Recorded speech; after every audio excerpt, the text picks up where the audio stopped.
তামিম ইকবাল এক হাতে ব্যান্ডেজ নিয়ে খেলেছে।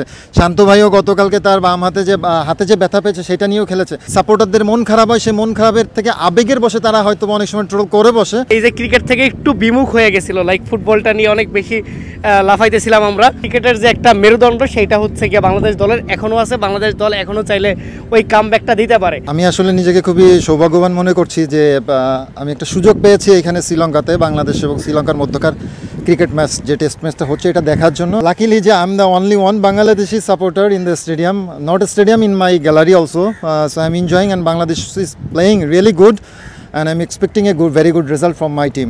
ইনশাল্লাহ বাংলাদেশ যেহেতু ভালো খেলছে, অবশ্যই জয়ের ব্যাপারে বাংলাদেশ ক্রিকেট টিমের একজন ফ্যান হিসাবে আমি ক্রিকেট টিমের জয়ের ব্যাপারে সবসময় আশাবাদী। এটা আমার কাছে একটা ইমোশনের মতো একটা বিষয় যে বাংলাদেশ টিম ইনশাল্লাহ জিতবে। আসলে ভালো খারাপ সবাই আছে, আপস অ্যান্ড ডাউন সবসময় থাকবে। এমনও দেখেছি আমরা যে তামিম ইকবাল এক হাতে ব্যান্ডেজ নিয়ে খেলেছে। শান্ত ভাইও গতকালকে তার বাম হাতে যে ব্যথা পেয়েছে সেটা নিয়েও খেলেছে। এটা আসলে তাদের ক্রিকেটের প্রতি তাদের একটা ডেডিকেশন এবং দেশের প্রতি তাদের একটা যে দেশপ্রেম, এটা তার বহিঃপ্রকাশন। এবং এটা সাপোর্টটা আসলে খারাপ করলে সাপোর্টারদের মন খারাপ হয়, সেই মন খারাপের থেকে আবেগের বসে তারা হয়তো অনেক সময় ট্রোল করে বসে, but that's not a big deal. Still যে শান্ত ভাই যে খুব ভালো খেলেছে এবং আমরা খুবই হ্যাপি তার উপর পারফরমেন্সের উপর। প্রথমবার শ্রীলঙ্কাতে আসা দারুণ হচ্ছে গিয়ে উপভোগ করতেছি। বাংলাদেশ এত ভালো খেলবে সেটা কল্পনাও করি নাই, বিকজ লাস্ট 2-3টা সিরিজ হচ্ছে খুব বাজে যাচ্ছিল। আমরা পাকিস্তানের সাথে হারলাম, এর আগে দুবাইয়ের সাথে হারলাম। শ্রীলঙ্কাতে আসছি ভাবছিলাম যে কিনা কি হয়, কিন্তু এতটা ভালো হবে, বাংলাদেশ এতটা ভালো খেলবে সেটা চিন্তা করি নাই।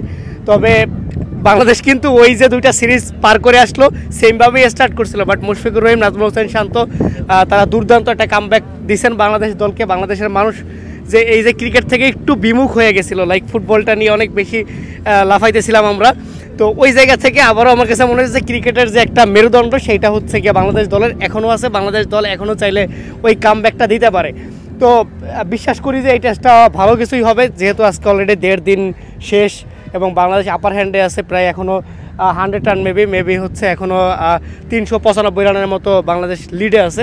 সো আমার কাছে মনে হয় যে কালকে দিনও বাংলাদেশ লিডে থাকবে এবং বাংলাদেশ যদি নেক্সট ইনিংসে 200-র মতো রান করতে পারে, 200-250, এই টেস্ট জেতাও সম্ভব। কারণ একটু পরেই দেখা যাবে যে উইকেটে স্পিনটা হচ্ছে বেশ ভালো কাজ করা শুরু করবে। কারণ দেখা যাচ্ছিল যে গত 2 দিনই প্রথম দিকে হচ্ছে গিয়ে উইকেটটা খুব একটা মানে স্পিন সহায়ক ছিল না, বাট আজকে তাইজুল ইসলাম একটা উইকেট নিছেন, একটা ব্রেক থ্রু দিয়েছেন। তো এখন দেখা যাক যে বাংলাদেশ নেক্সটে কী করে আর কি।